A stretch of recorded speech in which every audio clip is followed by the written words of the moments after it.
All right, guys, we're going to go ahead and do experiment number 3 now. Experiment number 3 is a simple circuit with light bulb L2.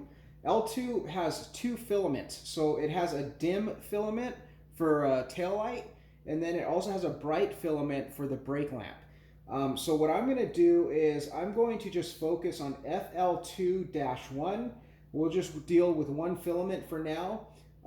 It doesn't specify in this manual, so we're going to go ahead and just select FL2-1. So again, we would build the circuit on our worksheet, and then we're going to use our meter and measure the resistance of L2.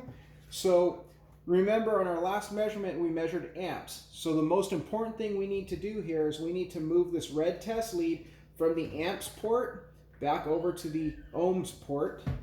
Okay, and we're going to switch this to the lowest setting of ohms, which is 200 ohms. And then we're going to measure the resistance of L2. So to do that, we go to port FL2-1 and ground. And that's showing us that we have a value of 2.2 ohms for L2. After we've measured our resistance, we can document that on our lab sheet. We're going to continue the work. We're going to wire the circuit board.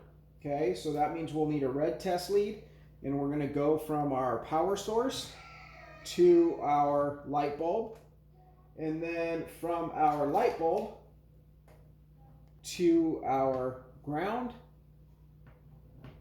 and then our light bulb comes on. Okay. All right, that doesn't look like it's too bright. So now it says measure the amps coming out of L2. So we're going to go ahead, we got to move these to amps again. And I'm going to rotate this to 10 amps. And again, I'm going to remove the black wire, and I'm going to put the meter in its place. So I'm going to go from my bulb to my ground wire, and that's showing us 0.48 amps.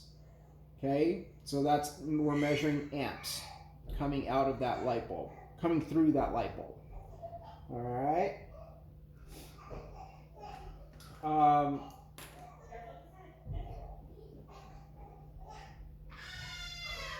So next we're going to go ahead and put our black wire back, because the next thing the lab sheet is asking us to do is measure volts.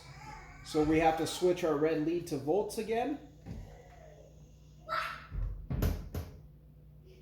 We're going to rotate that to 20 volts. And then we're going to measure the voltage for L2.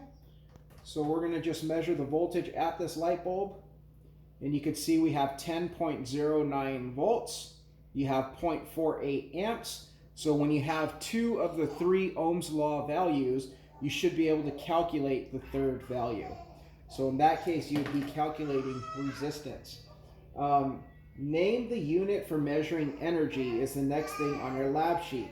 So this is a formula that's found in the Ohm's law, training. You can find that in your Ford modules. And they're going to be talking about the measuring energy. This is watts, and it's the letter used for watts is P, which stands for power. So give the basic equation of the Ohm's law to calculate the power of P, and then you're going to calculate watts. So we measured resistance, we measured volts, we measured amps. Once you have those 3 values, we can then calculate how many watts this light bulb is. Okay, and then if you want to challenge yourself, you can actually move the red test lead from FL2-1 to FL2-2, and then you can calculate it for the brighter filament.